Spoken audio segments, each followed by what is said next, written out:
Good morning to all of you.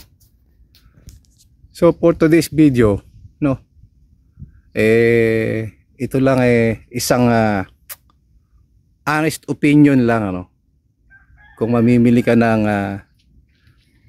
200 watts na bifacial ni Hantec compare dun sa hinaharvest ni Solar Homes o mga N-type na solar na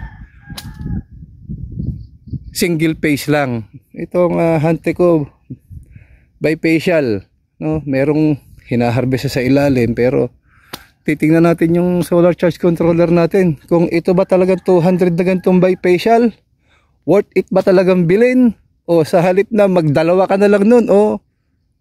So explain natin, papasok tayo sa loob ng ating setup at pag-usapan natin, medyo hindi naman gano'ng katirikan ng araw, mga past 10 lang ngayon, Sunday. So, pasok tayo, tingnan natin yung charge controller natin, yung behavior. So narito na tayo sa setup natin, so itong 25 amp na charge controller natin, naka-designate ito para kay 100 watts. So ito naman, nakaabang ito para doon sa 200s natin na bifacial. So tingnan muna natin tong ating maliit. Check nyo guys, imagine, so ang hinaharvest niya ngayon 86 watts, voltage 17.7, 6.3. So multiply nyo lang naman yan, so ito lang din ang lalabas dyan, 87. So malinaw yun, 100 watts. Puntahan natin tong 200 watts natin na charge controller. So imagine nyo, 100. Ang layo ng diferensya. Nakakatawa talaga. So para sa akin,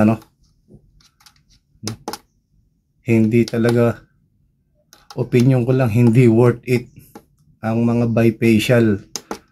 So 123, 88 yung kabila. Kung idodoble mo yan, 70, nagsi-60, 120 watts na. Kung dodoblehin ko, maigi pa 140.